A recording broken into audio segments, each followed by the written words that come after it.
Hey everybody, welcome to the Faith and Fandom podcast for the Artists Alley Aftermath of Lexington Comic and Toy Show 2024.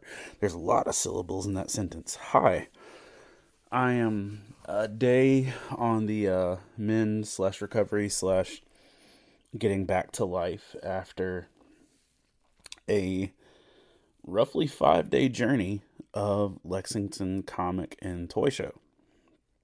And so a lot to cover, a lot of ground. Gonna try and keep it brief, but also cover, most of everything with it. Somewhere in the time of the last year, I made the decision that I was going to go to Lexington, Kentucky. And primarily I was going to do this because my friend Todd Turner of Mosaic Fan Art, this was his show. That is kind of his home base. And Todd and I have been friends for years, digitally, but we hadn't met in person. And he was talking about wanting to come to Heroes Con this next summer because it's such a comic-based show and market. And I just thought he would do well there. It was just really occurred to me. I was like, I should make an effort to go do his show. And if Marvel Phase 5 taught me nothing else, it's that Falcon and the Winter Soldier left me with that one line of, you've got to invest in friendships. So I made the decision, I'm gonna go to Kentucky. I'm gonna do this show. And realistically, for a 4-day show, it is very reasonably priced.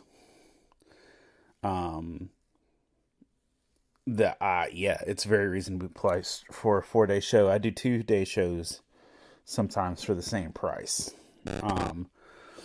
Or I do some 4-day shows that are double the same amount. So minus the travel, it's a very reasonable show, and it also has a pretty hefty guest list in terms of, like, the previous year had Kevin Smith. Years past, they've just always had a really chunky roster of celebrities, and it was a good chance to kind of break out of my normal routine of which shows I go to, which shows I don't, and I felt like it was a good idea. So I made that decision and got into the show. And I'll say this isn't a negative, this is just a thing, is that this is one of those shows where you apply and pay, but like you may not get an email or anything for a while actually telling you that you're in. And like, I didn't know I was in for the longest time because I kept waiting on somebody to send me an email and say, all right, cool, you're down. Instead I was just on a list. Either way, it works. I made the show. And so I'm glad. Going on, let's jump into some of the actual details of what the show was and how it went. Another thing that kind of threw me off is, like, when I signed up for the show, I really remembered it being a Friday, Saturday, Sunday deal. But it absolutely had a Thursday night element where Thursday was open from 6 to 10.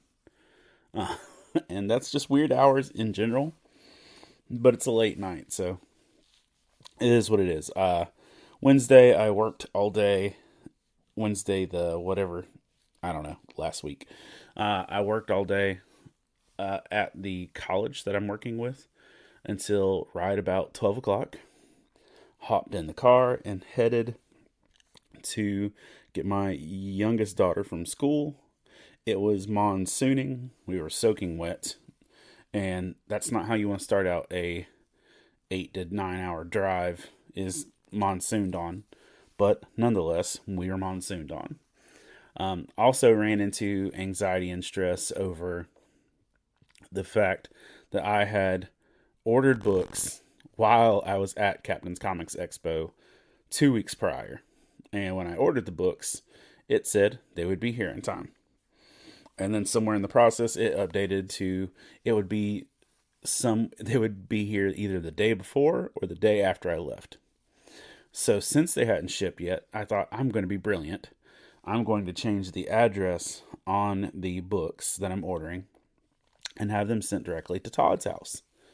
That way, they'll show up there when I need them.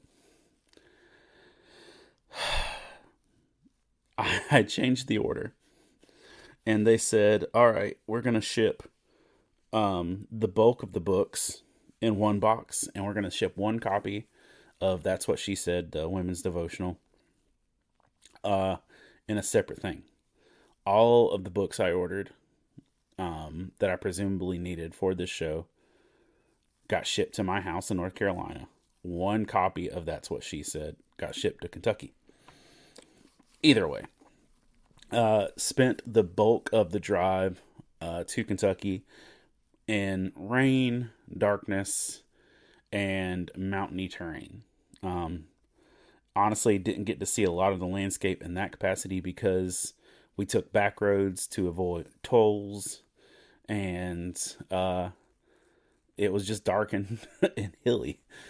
We did see one cool thing in Virginia that looked like a Hobbit graveyard, but I digress. We took the 8.5 hour drive through the mountains, and we made it to Todd's house. And Todd was kind enough to house us for this event, and this is also the first time I've ever stayed at someone's house for a show, other than Vincent, who was my former partner. But like, he lived in my house before he got married. That wasn't like a different thing. Going to Todd's house was literally, one, Todd and I hadn't met in person, but also like, I don't always trust people's houses to be like housey, like that's a lot to put you and your kids, well-being and staying with somebody else. But I trusted Todd. And so we went and, we stayed in a room in their home, and they took care of us. They were ridiculously hospitable. We finally got to try the Kentucky original beverage Ale 8, which is a staple of Todd. If you've ever watched a podcast with me and Todd, I'm pretty sure Ale 8 is mentioned in there somewhere. And my daughter Carmen drank her body weight in them because she enjoyed the delightful ginger ale citrus vibe of Ale 8. But we got to Kentucky. We got in there. We got some rest and got up, had breakfast, drank some coffee, talked, hung out, spent some time with Todd, and then eventually we went into Lexington, Kentucky, which was about 45 minutes away, and we went to go set up. Setup was honestly a breeze, but it helps to have somebody who knows the show showing you the ropes for the show. It just really does. And so Todd literally held my hand and walked me through all of everything, and just made it a quick, breezy journey. This is also one of the first shows I've done in a while where I didn't have shirts. Part of their Artist Alley contract said you can't be an Artist Alley and sell shirts or hats, and I wanted to be respectful of their wishes in that capacity, and because this is not my town, this is not my show, I didn't want to go poking bears. But it was honestly nice because I'm tired of shirts, man. I'm just tired of it. And of the hassle, the folding, the stacking. I could do more with my table in some ways if I didn't have to depend on shirts. It's just capital up front. Whatever. But we got set up, and then eventually just kind of explored the area a little bit. My booth neighbors, one was an anime artist to my left, and to my right was a graphic artist, visual painter, illustrator person, and some of his stuff was just fun mashups, like Nicolas Cage Ninja Turtles, where different versions of Nicolas Cage were all the different Ninja Turtles. He had one where Kirk Lazarus from Tropic Thunder was Iron Man. There was Corey Taylor Swift, like a Slipknot Taylor Swift mashup. So made for fun engagements, but that was my direct neighbors. which were pretty much the only booth I really interacted with for the whole weekend. And that was, we were kind of off. We went over to a place called Goodfellas Pizza. I don't think it was Godfathers. I think it was Goodfellas. We went to Goodfellas Pizza down the street, ate some big slices of pizza, talked, hung out. Then we went back and we helped Ashley Cox, Fangirling Over Jesus, Ashley, unload her gear. And let me just say, my girl comes in thick in terms of actually having a lot of gear. And, I think we took 3 cartloads, but having me, Todd, Carmen, another rando volunteer, and her loading all stuff in, we're at least able to get it in pretty quickly. And sad that I wasn't able to stick around to help her load it back up when everything was over. But we helped get it in, and I felt, pretty good about that. And, that left me with some concern for when Todd is coming to Heroes Con, just making sure he gets loaded up, but we'll cross that bridge in a couple months. Got set up, and the show started, and starting at 6 p.m. is, again, weird, but it wasn't like a crazy voluminous day. Talked to people, had some things, but in terms of first day went, I had one conversation where somebody actually stopped at my table long enough to talk. And if you listen to me for a while, that's really what I gauge things by. But on a traffic end of things, I sold 2 stickers.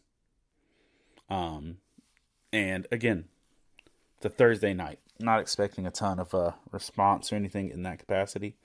But 2 stickers is pretty interesting.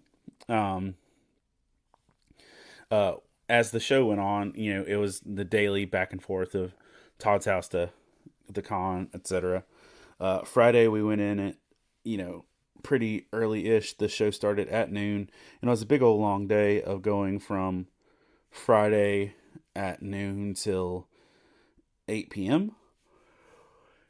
In the course of that day, just a lot was going on, but one of the first things that I remember to actually tell you is that I finally met someone I've heard about for since 2008. I'm friends with a rapper named Heath McNeese, and his associated rappers of Jordan and Isaac, who are free daps and are musicians of their own, stand-up comedians, etc., etc. And whenever I would see these guys, they would always say, oh, you really remind me of this youth pastor Greg in the Midwest. And so sure enough, this guy came by. He says, hey, I know you from Heath. And, literally we were counterparts from across the country, where they would compare us and say that we were similar in a lot of ways. And it was cool to actually meet Greg and his family. Took a picture with him. If you check the socials of probably Friday, you would see the photo of me and Greg. But it was just neat that literally the first interaction of somebody that had a connection with me was through that. I went on down after we had been there a while. My daughter Carmen had been a trooper through all of this, and she has walkie-talkies that we take to cons. And so because she's about to turn 11, trying to be a little less fearful of how she's moving. And, my other kids at 11, I had a little more confidence in just because they were bigger. Carmen's tiny-ish, and she concerns me sometimes just of being in a big crowd. But she was really good to stay on top of the walkies and stay in constant communication, let me know where she was, etc. And so I told her she could go on down and see the celebrity room. Now, Lexington, like Dragon Con,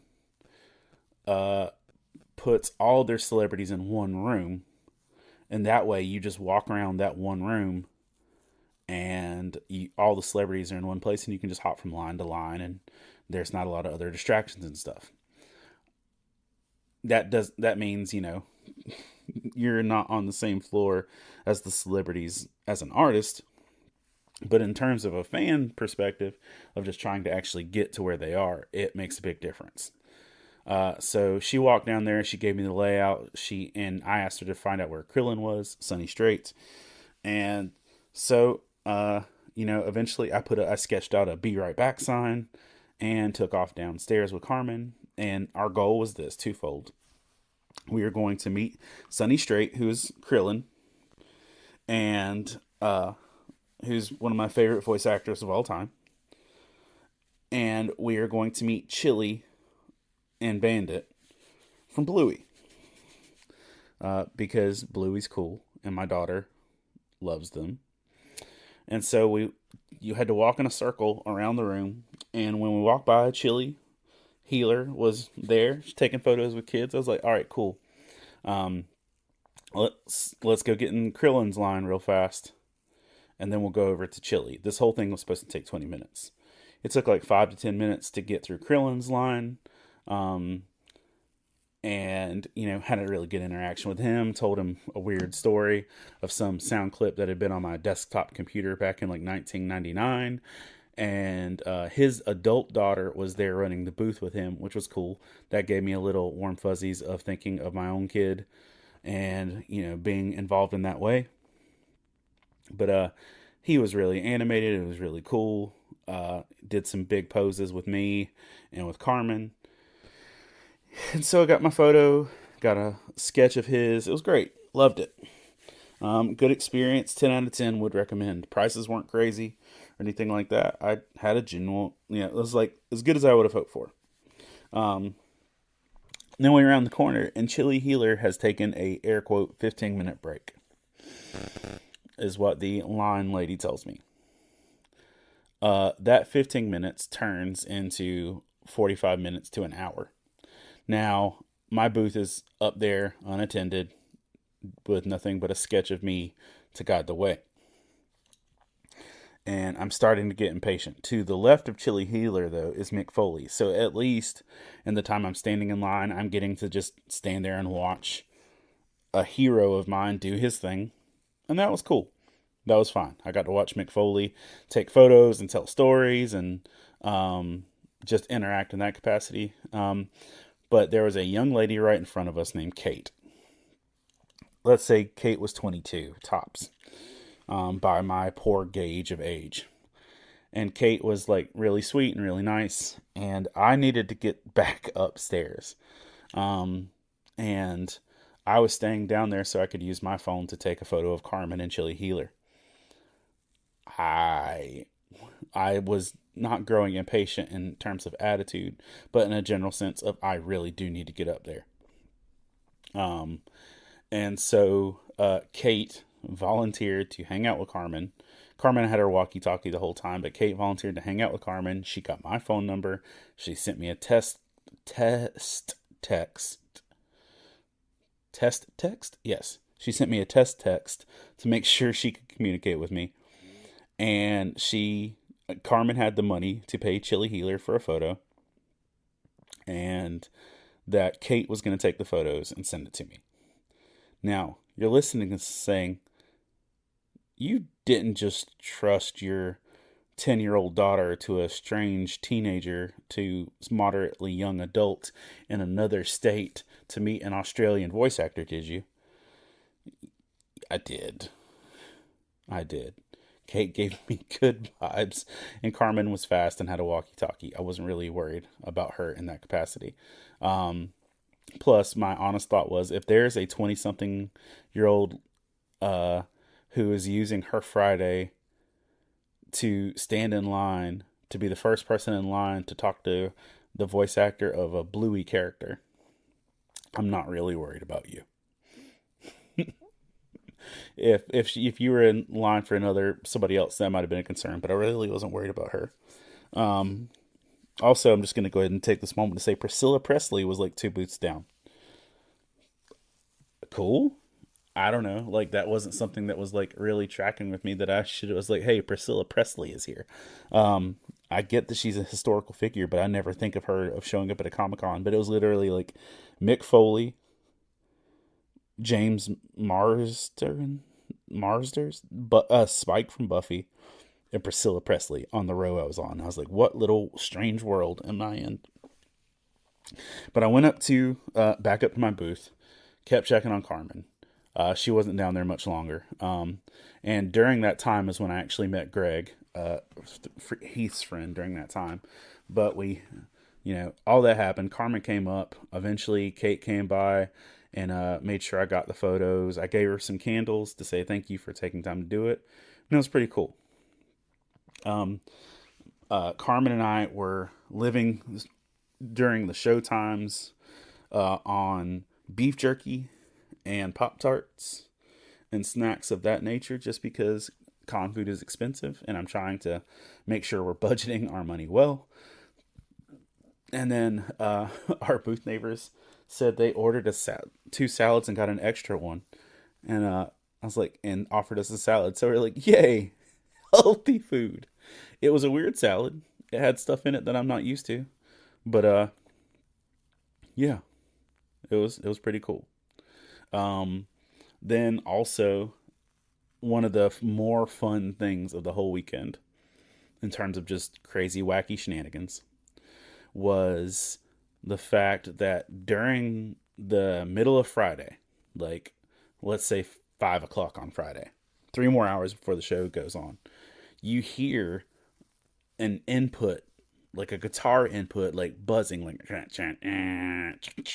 like you're plugging an instrument in. You hear that over the speakers throughout the whole convention center. And then literally out of nowhere, you start to hear like a thunderous bass playing, like slapping the bass, like for real. Somebody is going to town on a bass guitar, and it's playing at near obscene volumes across the whole convention center. And it's not like somebody's just like goofing off. You can tell somebody's like tuning their instrument, practicing, getting ready for something, which was weird, but also, didn't surprise me. Like, that's not the type of thing that wouldn't happen at a con, for somebody just start playing bass over a show. Who knows? I mean, whatever. But then you hear somebody get on the microphone from the con say, we don't know where that's coming from, but we're going to try and figure it out. And I just thought that was delightful.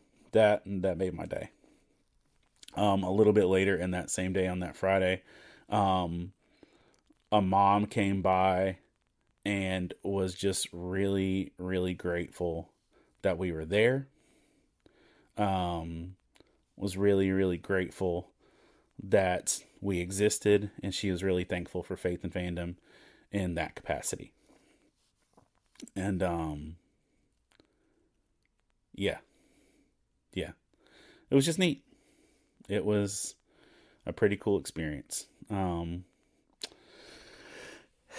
also, somewhere in that process, before that first day was over, I ended up talking to Jay Lee, who is a pseudo-legendary illustrator, artist in comic books and comic book covers and things of that nature.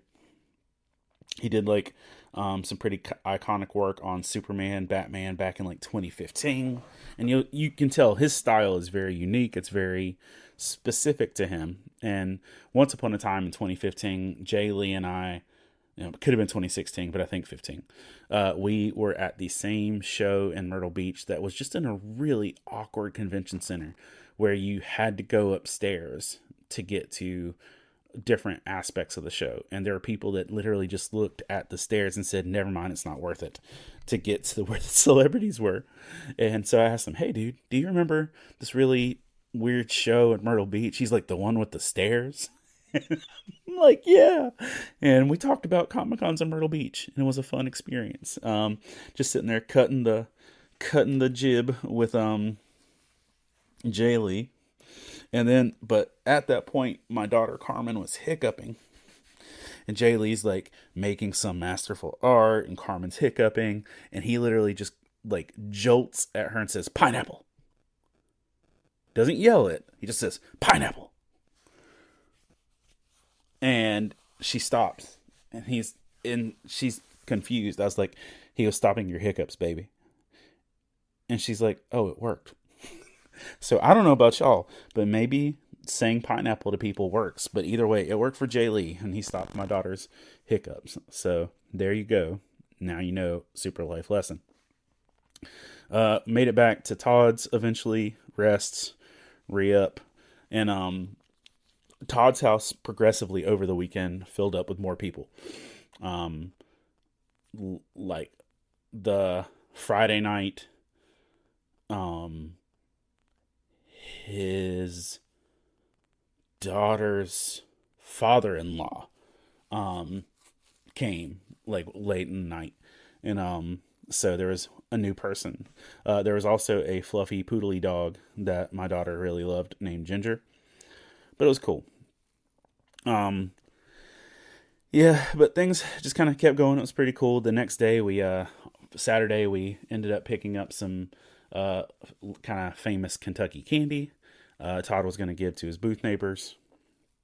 That was actually pretty good. Kind of had a velvety cream in the middle of it. Something Blue Lady, maybe. Something of that effect. I can't remember exactly. Um, I did get a little miffed, upset, but I had to keep it in check because, I have to be a grown up and not just be angry about things. Um, this show very much so was almost a has been hotel con, or has been hotel slash hell of a boss con. They had a large amount of the voice actors. Um, like I saw more has been hotel slash hell of a boss cosplayers than any other cosplayers. Like we're talking peak Harley Quinn slash Deadpool level cosplay. There was more of them than anything else at the whole show. And Carmen comes up as she's checking in with me, and she's doing a scavenger hunt, and it was like and I guess she hadn't read the back of it. It's like, "Hello, sinners, join us as we get purge into evil," and it was literally just a scavenger hunt of like demonic slash devilish themes. Now I get that it's a really popular thing right now, and there are people that really enjoy it, but I had beef with somebody handing an 11-year-old or a 10-year-old a demonic themed scavenger hunt thing.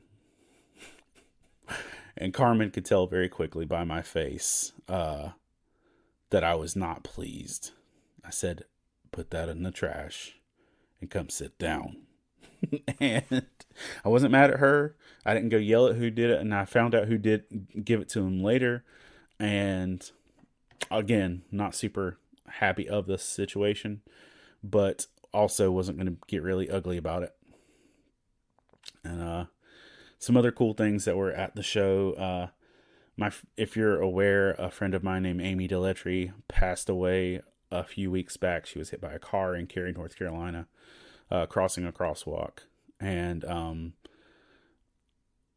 her memorial was going to be on Saturday. It was a live stream thing in Raleigh, and I wasn't going to be able to make it. And one of the things that just kind of made me kind of have a warm fuzzy is that at the booth next to me, the same one that had the Nicolas Cage stuff, had a giant painting of Wonder Woman and Batman making out. Why does that matter? Well, it matters because Amy was the biggest advocate in the world for Batman and Wonder Woman as a couple. And she would highlight anything that featured Wonder Bat vibes. And so the whole weekend, as I looked over, to my right, I would see this painting, and it made me think of Amy and things like that. So it was a sweet little thing with that. Some cool cosplay stuff. There was a Miracle Max and Miracle Max's wife who were walking around in cosplay from Princess Bride, and they were passing out miracles to people, which were little chocolate eggs. There was also an Usopp that if you spoke to him, he would shoot. I think it was a she, but like she would shoot Hershey's Kisses at you, which was cute. Just neat stuff with that. Another really big thing at this show was ribbons, badge ribbons. There were like maybe 50 different badge ribbons you could collect. These are ribbons that are the width of your badge that have adhesive that you can add to the bottom and keep layering, keep layering, and keep layering.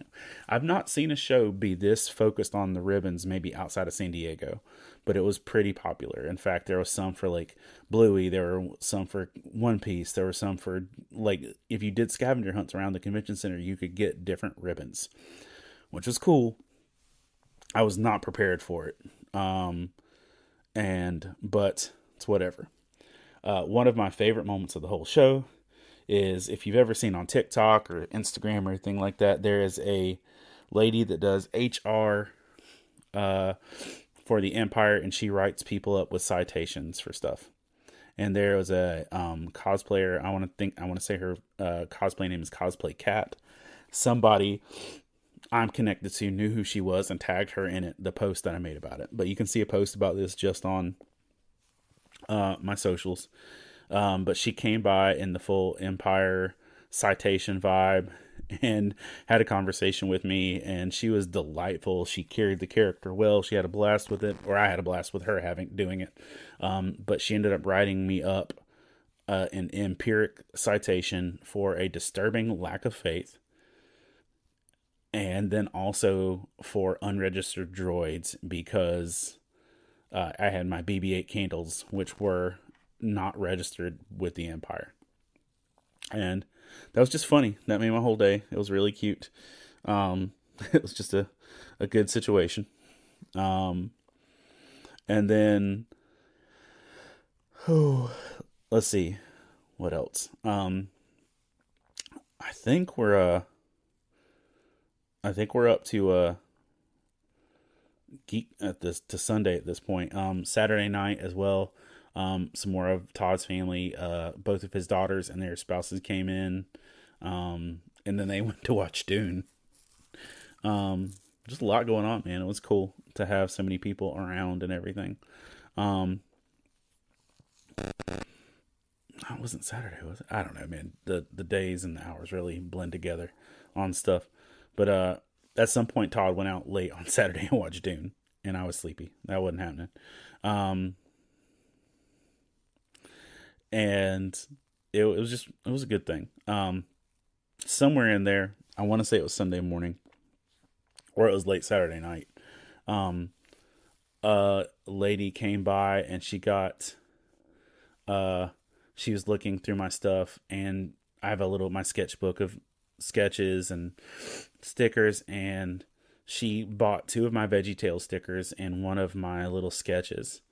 And she said this to me, and it was just one of these statements out of the blue. She's like, "Listen, I'm pagan, but VeggieTales really hits with me."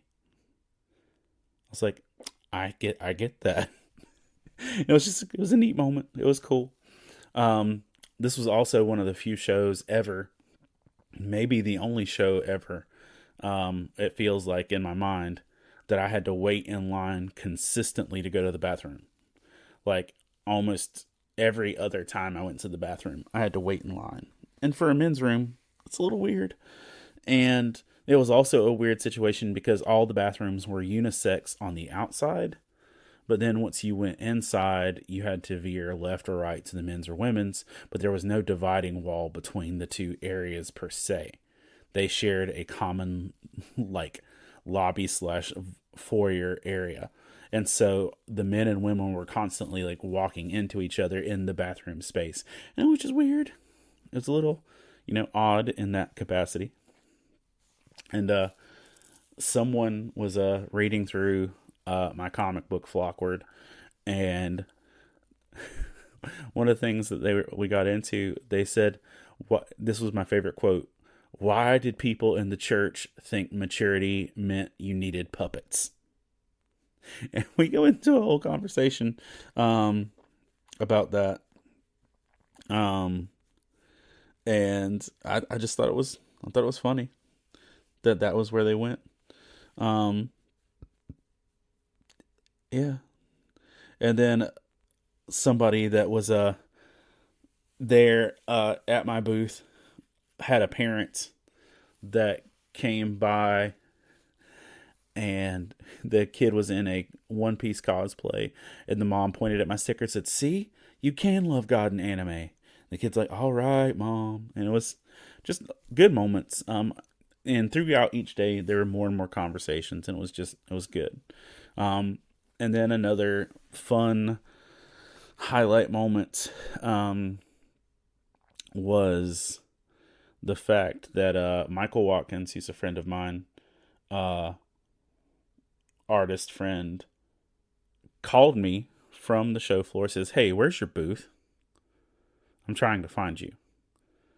And I told him, I'm located between the 2 and the 5, to give him directions. And then literally the next thing I know, he pops around the corner and puts a lanyard around my neck that says Bounty. Now, while he's doing this, I'm having a moderately deep theological conversation with some parents. We're talking about doctrine. We're talking about theology. We're talking about pretty serious biblical themes and ideas and stuff. And the parents are talking about curriculum. We're talking about doing stuff like that. And I look, and, when I'm trying to focus on people, I try to focus on people. And, I've been kind of eye contacting with people the whole time we're talking. But then I notice, like, all behind that one family are like 5 Mandalorians just standing there waiting. And I realize what's about to happen, and one of them motions to me just to finish what I'm doing. So I have the conversation with the family, and then the family walks away. The Mandalorian just pops up and says, "We can do this the easy way or the hard way." And I said, "Well, what are the differences?" And he said, "You don't want the hard way." I was like, "You don't know me." But effectively, I turn around and there's a Mandalorian behind my booth wearing cuffs. And he cuffs me, and they literally parade me through the con while filming me, ringing a bell, and all crying out shame. Like the Game of Thrones shame scene with Hannah Waddington. Like, they literally parade me through the con floor, yelling out shame, ringing some bells. And they put me in a jail over with the Mandalorian mercs. Now, this is a day after the lady who was the cosplay cat that was the Empire HR. This day she was dressed as She-Hulk. But I still recognized her. And as I'm walking by in handcuffs with being led through the con floor with some Mandalorians, she says, "I told you to pay your fines." It was great. But they take me to a little jail. They lock me up. They take a photo of me. And I have an option. I can either pay $5 or wait 5 minutes, because somebody has paid $5 to the 501st or Mandalorian Mercs charity. I think it was Mandalorian Mercs. Somebody paid $5 to the Mandalorian Mercs to lock me up, and that was going to go to charity. And then while I was waiting my 5 minutes, they set out because they had been also paid to go arrest Sergeant Slaughter. So you know what? I'm in good company in that capacity. But, it was just a thing. It was a fun little break from the monotony away from my table. And, it would help me actually connect with other people in doing so. So that was pretty neat. Yeah. On to Geek Church. Sunday morning Geek Church was the first time I drove in. I had a plan of which parking spot I wanted so I could get closest, and plan for unload. And Geek Church went in, and y'all, it was a hop, skip, and a jump to get to where Geek Church was. And it was down there. It was pretty far. And it was in a newer part of the facility, and we had a massive room.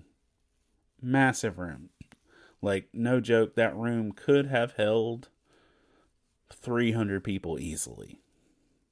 Like, that room was twice the size of the space that my congregation meets on Sunday morning, I feel like. But it was massive. And, I knew it would take people time, and they couldn't get in early, and Geek Church was scheduled for the time that the show actually opened at first. So we gave it 15 minutes, and then by the 15 minutes, the people that were going to come had come. and we had service. If you want to check that out, you can head over to the podcast channel. Geek Church is already loaded. It's also on Facebook and YouTube. And talked about Avatar, talked about different things, about adaptations and imitations. But one of my favorite things is that there was a young Anglican priest there who also had a copy of book one. That was fun. There was a young Anglican priest there who, when we were talking about something, he shared that one of the reasons that things that helped him maintain his faith was the fact that they depicted Matthew as having autism on The Chosen, because he was diagnosed with autism in his later on in his adult life, and seeing Matthew's depiction and that representation helped him still feel connected to God and continue to pursue his relationship. And I just thought it was impactful, and I kind of went off of that as we closed the message. But man, it was fruitful and it was powerful. Also, let me backtrack to Saturday. I met a couple there, and they they had walked up and said, "Oh, this is the one we have," and I was like, "You have one of my books?" And it was the first time anybody at that show had said anything about my books. Now, normally, if I'm in my region, I say, "Oh, are you familiar with these?" And usually they're like, "Yeah, I've had this one or that one or whatever." But this was a young couple that was from Geeks Under Grace, and which I've done work with in the past. And it turns out that the husband in the group was the president of Geeks Under Grace. So there you go. And we talked and we made some good connections there. And we got to talk about Sea of Stars, and because I love Sea of Stars, it's one of my favorites. And we talked about Garl and how important Garl was. And he flipped at my sketchbook, and when we talked about cosplaying Garl, well, sure enough, Sunday morning, homeboy rolls into Geek Church in a full Garl cosplay. And I loved that, by the way. First of all, he's the first person I ever see actually cosplay that character, which I love. And it was neat to see that he literally threw that cosplay together after we talked about it on Saturday night before we had church on Sunday morning. Another fun thing was immediately after our Geek Church panel was I'm assuming has-been hotel panel, but a has-been hotel cosplayer and then a cosplayer dressed as a devil or demon came and sat down in the seat that I was at. It was just like really, kind of a quick thing with that. Met some really cool people on Saturday that led to Geek Church, and we had some conversations there that were really neat. And it was solid. It was good. But I really enjoyed that experience of it, and I love getting to Geek Church, and that's Todd's rodeo in that capacity. Because that's the area he's going to continue to live in and be in, and that's not something I'm making my home. But I was grateful to be able to share that space for a little bit, and there were some people there that were struggling with their own vulnerability, and it was neat to be able to love on people in those capacities. And it wasn't just me. I saw Ashley and Todd loving on people really well, and I was like really grateful just to be on the same team with those folks. Not just there to put out a message, but also just to love people. And I was really grateful for that. Another just really dope thing is I'm at because the celebrities are on the basement level of this whole event arena, and we're on the top floor. And so we don't see a lot of celebrities on the show floor. Well, all of a sudden I'm just standing there, and the dude from Yo Gabba Gabba, like the dude, you know who I'm talking about, that guy, big glasses, furry, orange hat, that guy walks past my booth. I was like, "Hey, thank you for being here." And he literally stopped, like made an eye contact thing, hand motion with me, and walked up and fist bumped me, and then walked away. And I was just like, how fun is that? But Yo Gabba Gabba dude just walked by and fist bumped me. Then on his way out, he did it again. That was just neat. Then another experience that I had that I thought was pretty cool. Again, VeggieTales are a hit at my booth. I, you know, I think I should just work for them.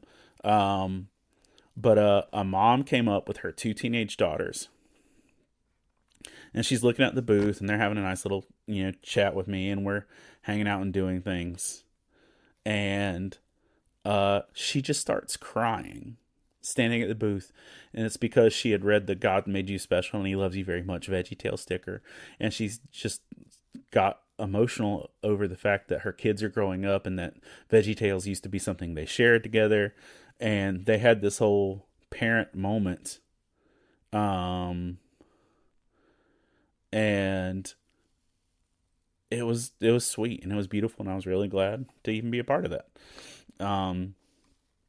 But yeah, and let's see. Uh, I'm going to cover two things out of order at the end. The entire time before this show started, I had anxiety about the travel, the load in, load out. And the show didn't help because they were pushing in the emails and stuff that there was a Drake and J. Cole concert happening the same day as the show was closing out, and that parking might be a nightmare and stuff like that. And listen, I'm already concerned enough because I'm in a new city in another state and I've got to drive 8.5 hours when this thing's over. But the emails literally kind of like fed that anxiety. But we managed to do it and get out of the building in 30 minutes. Like from the show over, we were in our car rolling home in 30 minutes. I was grateful for that. And on that note, I managed to find two new Buc-ee's on the way home. The one in, I don't know, somewhere in Kentucky on I-75. And the one in Sevierville, Tennessee, which is the biggest Buc-ee's in the world. So, booyah. And then my daughter Carmen and I spent the first half of the drive back listening to the Hunger Games audiobook, or the cheat version of the audiobook, by having the Amazon robot that shall not be named while I'm recording read the Kindle version of it over my phone, and we listened to that. But back to two things. One, and Ashley posted about this, Fangirling Over Jesus posted about this, that she was struggling with her anxiety and feelings and emotions, grief, and everything else going on through this weekend, and sales were making things hard. And I'm not pooping on this show in any way, because this show was chock full of people, but I don't know that all the people were there for, that type of thing. And because this was not like the most financially beneficial show for me, at all. Like, I did okay. Like, I know I covered my table back, but not travel, not food, not Chili Healer's photo. I didn't cover those things back. And had it not been for Todd's hospitality, I would have been dramatically in the hole, because I could definitely not have afforded a hotel for 4 days on how this show went. So thank you, Patreon supporters, because you literally made this possible. I say this all the time. You did.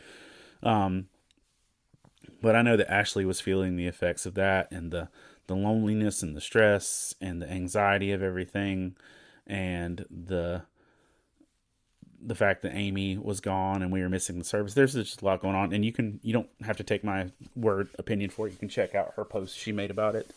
But we just had a good moment and of talking and comforting each other, and let me just say this, I'm incredibly grateful that I have my con people, the people that are my con family, the vendors and artists that I'm connected with, the people that I have made friends with out of show life, because it makes a difference. And I am better and stronger at shows when I have people I can lean on and depend on, and I am grateful to do that life together. But I'll just say this, the people that that are at shows are going through stuff, y'all, that you don't understand or know about. And I know I've sat at a show with an earache, but I've also sat through plenty of shows with my heart broken. And you don't really know what people are going through. So I just want to say, be kind to the people that are risking their financial and well-being and their time to spend at these shows, but also be as encouraging as you can, because you literally don't know how your encouragement can literally turn someone's life or day around. So yeah, I was, if you follow Fangirling Over Jesus, or if you just follow Faith and Fandom on Facebook, I shared her post about it. It's important that we support and encourage each other. And with that, and I'm incredibly grateful to get to do ministry and life and friendship with Ashley at Fangirling Over Jesus.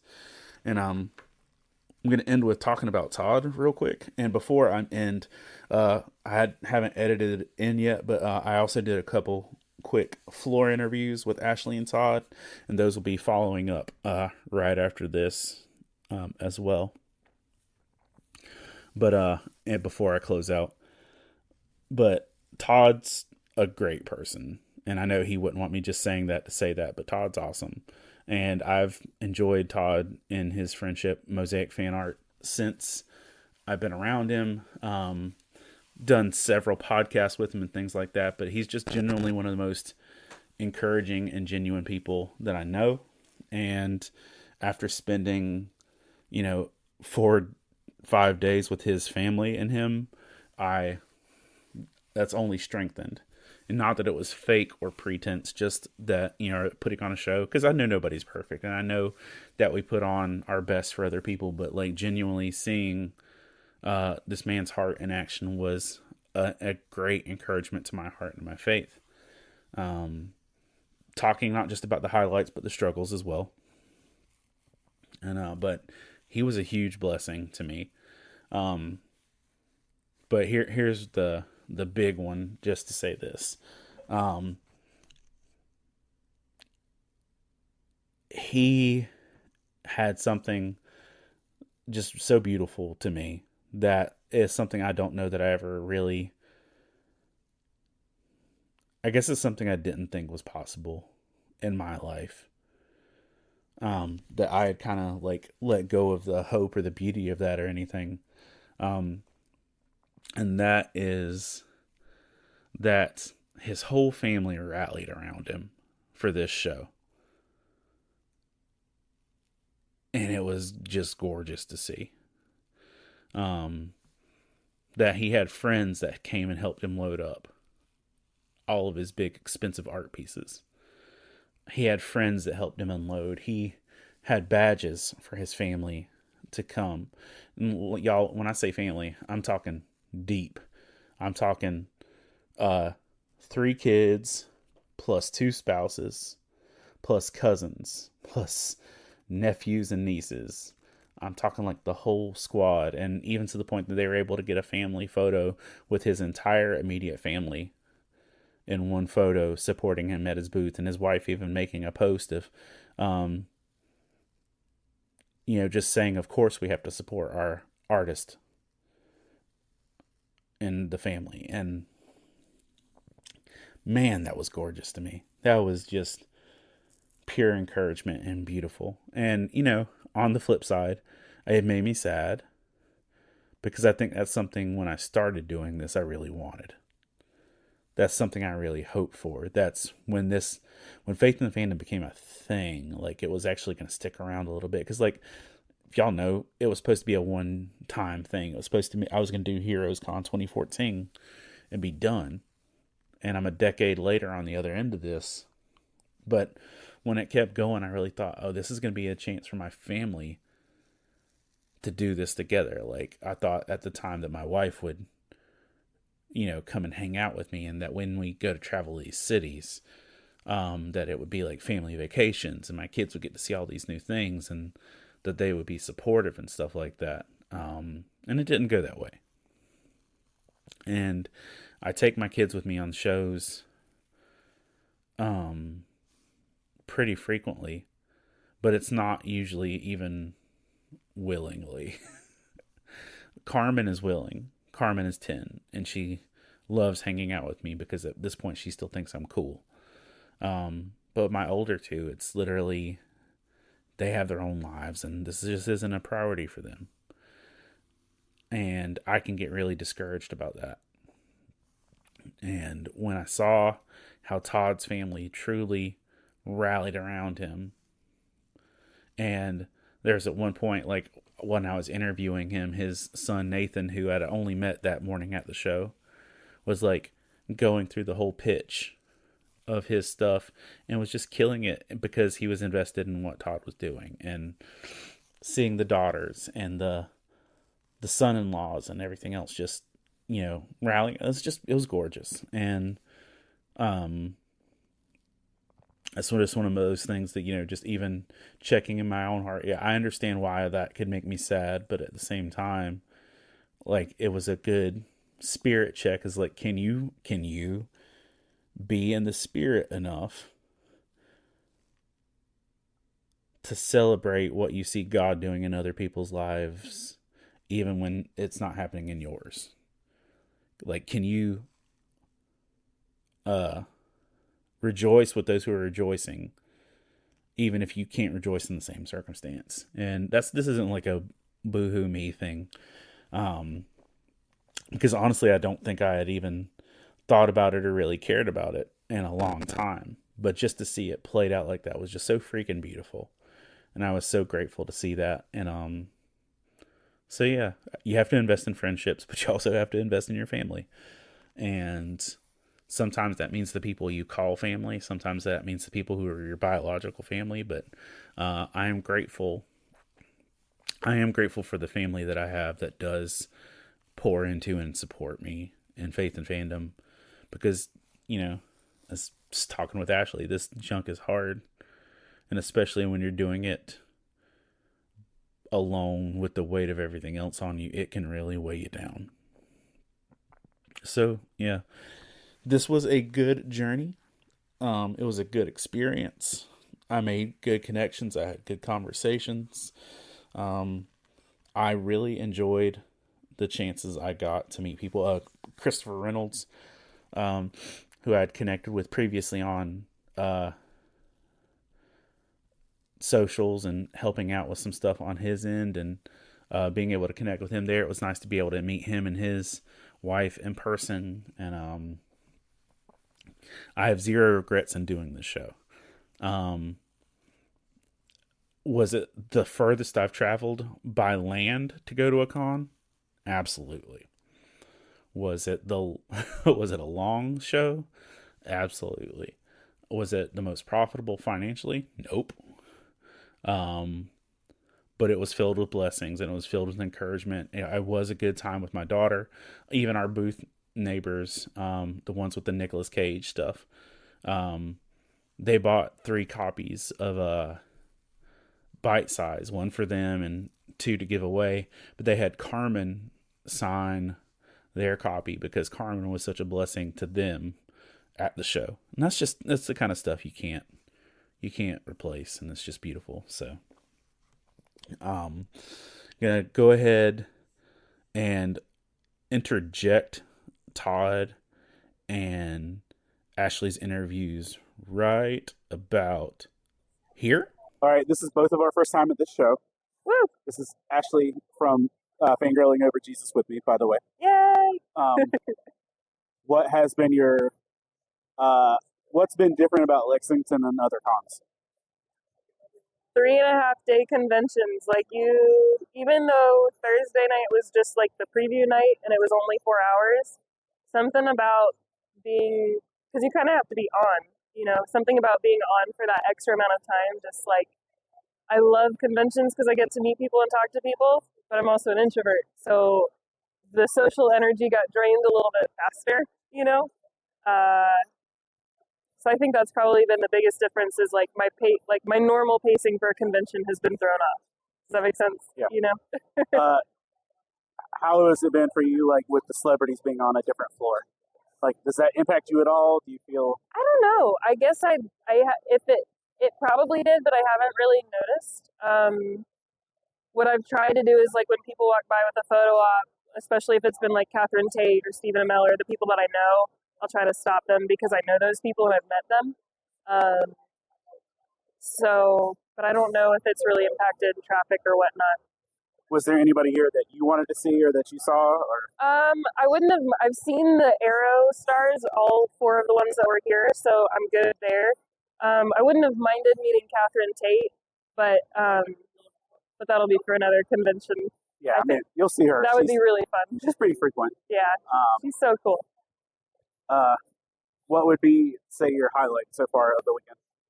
Eat church this morning because you just do such a great job speaking the word and speaking truth. And I was telling you earlier, like I've been experiencing more anxiety this convention than I have in a while, which has been really frustrating.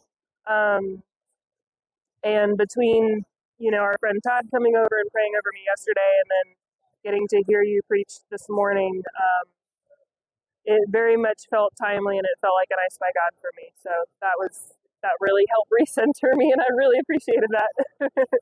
The comment, the young man, I guess he's a young man, I just feel old, the priest that from this morning about his comment about Matthew and stuff. Yeah. That was interesting. That was cool. Yeah, that hit hard. Mm-hmm. That was pretty cool. And so I appreciated that. Yeah. This isn't like a real negative or anything, but what would you like to see different in this show experience for you? I have heard feedback from other friends that have done this convention before that as people enter, if you're on this side of the convention where I am, like on the right, that it doesn't always get as well trafficked as the other side. And since you can pick where you're, at least, I think even you guys in Artist Alley, like, since you can pick where your table is, I'm just curious how positioning would affect, like, sales, if anything. And when I picked, there was, like, 2 tables left, so I didn't really have options, but, So, I guess I would maybe experiment with that if I were coming back again. But I did appreciate, like, the people that I'd met in Cincinnati Comic Expo and some of the other conventions that are nearby. They made a point to come find me, and that's really cool. If you meet her, you can totally, like, stop me. But, like, that's been really cool, is, like, getting to not only meet new people, but just to see some familiar faces and now get to keep up with people multiple times a year that don't live in North Carolina, That's so cool. All right, last question. What's your favorite cosplay you've seen this weekend? Oh, dang. Oh, my gosh. Bucky. There was a Bucky. Bucky's my favorite, and the guy had, like, his hair was perfect for it. It was, like, the right length. It was dark. He had the eye makeup perfect. He looked the part. That was he was far away, and I was like, Bucky! He's like, what just happened? I was like, can I take your picture? Like, totally fangirling out over it. So that made me really excited. Sweet. Yeah. All right. Thanks, Ashley. Thank you. This is how many times is this you doing this show? By the way, this is Todd from Mosaic Fan Art. This is my 4th time doing the Lexington show. Compared to the other years, what's this been like for you? It's been good. I mean, sales wise, it's been really good. And it's been my location has been different every year. So this is 2 years ago, I had a prime location spot, but I did pay for that prime location spot. Yeah. So I had more traffic, but I didn't have as many sales. So I've had a good time with that. I've had a lot of good conversations with people. I've handed out most of my handouts, so much so that my wife had to dig through all of my stuff down in my comic book place to even find more to bring them to me. So. And for y'all that don't know, what Todd does stained glass mosaics, and he has a handout that is kind of just encouraging to the fact that God can heal what's broken and put broken things back together. Yeah. It's really, really well done with that. Well, thanks. So, what would you say has been like the highlight for your show for you? Highlight for my show? Meeting new friends, getting to spend time with new friends and old friends and friends that I've just known over internet. Internet weirdos. Internet weirdos. Yeah, that's been a blast. And honestly, the show for me is I like family. My family comes in, they help, and so it's more stuff like that, not necessarily doing a show. I know that's odd, but that's true. But it's a good experience to actually watch your whole family kind of like rally around you. Oh yes, and they've got it down. I mean, Hannah and Miriam and Nathan, of course, and then the girls' spouses, they all They've got the sales pitch down. They engage with people. They a good thing is a lot of times they know characters I don't, so they'll say, "Oh, I love your insert obscure character name here," Yeah. and which is really good, because I'm an old guy and I just have one Pokemon joke that I have used 9 million times. That's been a fun time too. Something that I brought my Harley Quinn, and I invite people to be part of the Harley Quinn. It's a life-size Mosaic mannequin, and I invite them to be part of the display by writing a joke or riddle on a Joker card, and that's been fun. Seeing a lot of people come up with riddles or jokes. Okay. Yeah. Not in a negative, crazy way or anything like that, but because you've got experience with this, what would you like to see different as part of this show? I really miss the load-in from how it has been. It's completely changed because they are changing a lot. But it still was easy. I thought load-in was easy. Yeah, it was pretty. I wasn't here for your load-in, but so it was easy. As far as changing, I'll let you know after loadout how that goes, because there is a Drake concert here tonight. We don't know. I don't know. I guess as far as conventions go, we have a significant amount of comic creators and some voice actors up here on the floor with us. That is nice. It is hard to do Geek Church at 10 o'clock in the morning when doors are just opening, but I thought that went well. Yeah. I think we had a good turnout. I don't know. It's nothing, I guess, really. Okay. And what's been your favorite cosplay of the weekend? The gender switch Joker and Harley. It was really well done, and I got a photo of them with my Harley Quinn and Joker mosaic. So that's been I really appreciate it. Oh, and I saw two young girls, I'm saying probably 11 or 12, Nebula and Gamora, and it was fantastic. They were great. They were great. Yeah. That, and then there was a family who did they did Beast Boy, Robin, and Raven but their heads were big squares, big rectangles. Yeah. It was really well done too. That was fun. Yeah. All right, sweet. Thanks for joining with us, Todd, and I hope you have the good rest of your show. I do too. And as we're done with those interviews, I want to take a moment to thank our Patreon supporters, because y'all literally make every bit of this possible. And just to say thank you for who you are and all you do.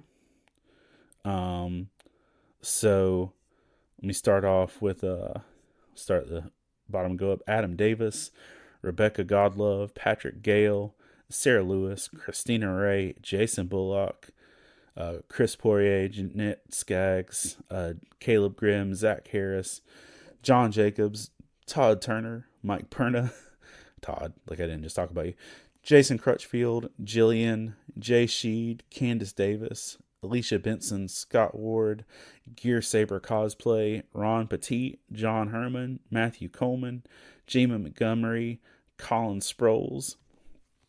Thank y'all for supporting and encouraging the way that you have been, the way that you do, because you literally make all of these things possible in terms of